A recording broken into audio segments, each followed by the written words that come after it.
అందరికీ సమానంగా అందాలి. తొలి రోజు నేను ఎందుకు రాలేకపోయానా అని బాధపడతారు. అయ్యో రెండో రోజు ఎందుకు కూర్చోలేకపోయానా అని మీరు బాధపడతారు.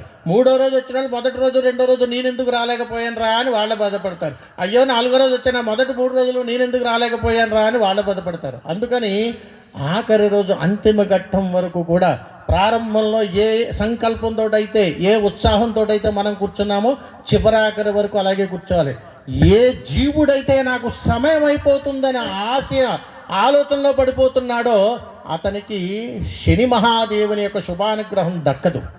ఎలా దక్కుతుంది, ఎలా వస్తుంది, ఆయన మనతోటి ఎలా ప్రయాణం చేస్తున్నాడు అనేటువంటి అనేక విషయాలు వీటిల్లో మనం తెలుసుకుంటాం.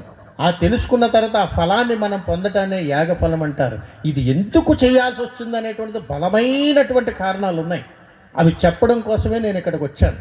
కాబట్టి దీన్ని సంపూర్ణంగా నేను మీకు తెలియజేసేటువంటి ప్రయత్నం చేస్తున్నప్పుడు కాస్త నేను చెప్తున్నటువంటి మాటలు మీ మనసులో పదిలిపరుచుకోండి.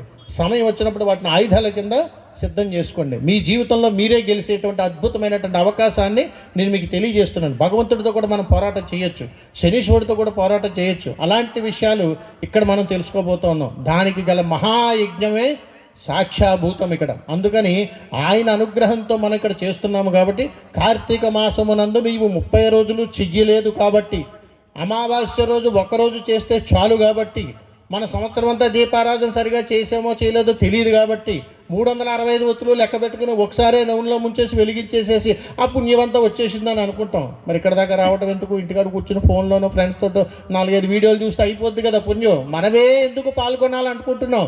నీకే ఎందుకు ఆ రుణం వచ్చింది? నిన్నే ఎందుకు పిలిచాడు ఆయన ఈ సమయంలో? ఇక్కడికి రా, వచ్చి యాగంలో కూర్చో అని నిన్నెందుకు ప్రేరణ జరిగింది? నీకు ఆయనకి సంబంధం ఏంటి? అసలు ఆయనతో నీకు పని ఏమిటి? కుళ్ళు కుతంత్రాలతో మనకి ఆ ఈశ్వరుడికి